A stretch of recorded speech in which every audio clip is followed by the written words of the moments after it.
4 akan membahas tentang berita peperangan antara Palestina dan Israel. Tapi sebelum itu kami akan perkenalkan dulu. Perkenalkan, nama saya Arinda Januarni dari absen 6. Perkenalkan, nama saya Hana Kesa Harista dari absen 17.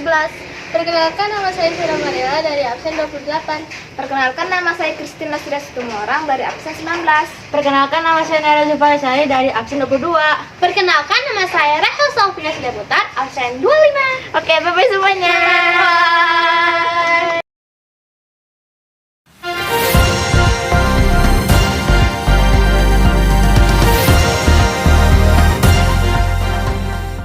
Selamat sore pemirsa, Anda akan bersama saya akan membahas berita terkini tentang peperangan Palestina dan Israel.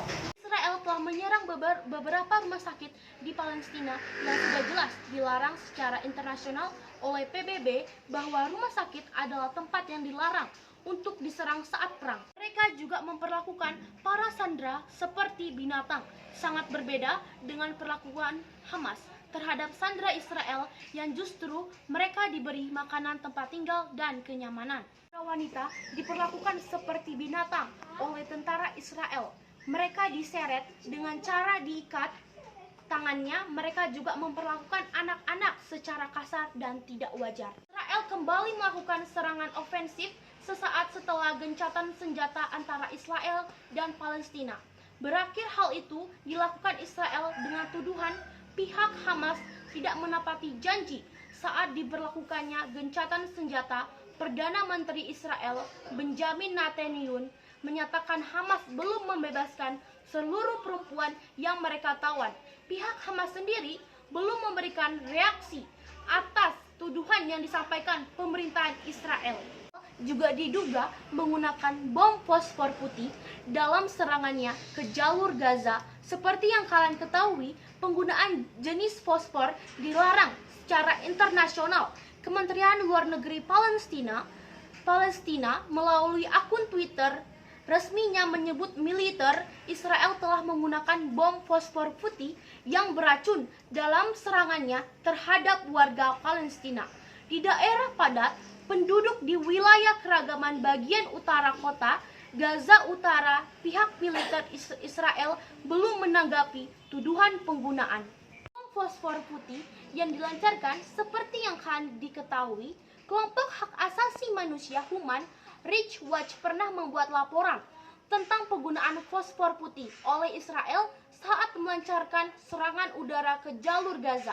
Pada masa lalu, penggunaan senjata fosfor putih untuk membuat tabir asap dan menutupi pergerakan pasukan diterima secara hukum, namun Konvensi Jenewa membuat tabir asap dan menutupi pergerakan pasukan diterima secara hukum, namun Konvensi Jenewa pada 1980 melarang penggunaannya di daerah para penduduk.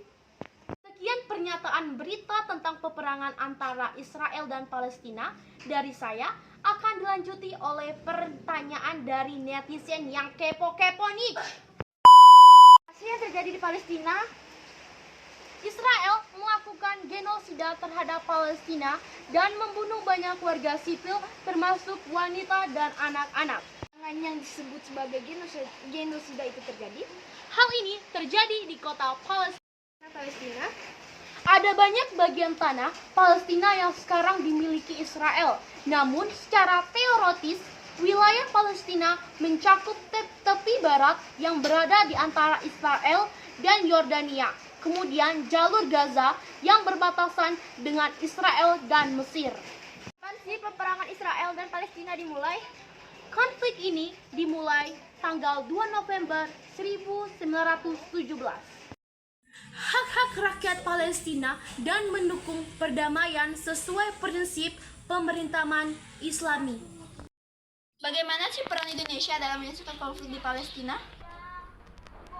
Indonesia merupakan anggota aktif Organisasi Kerjasama Islam (OKI) dan berperan aktif dalam berbagai inisiatif yang bertujuan menyelesaikan konflik di Palestina, mendukung hak-hak rakyat Palestina, dan mendukung perdamaian selesai prinsip pemerintahan Islam.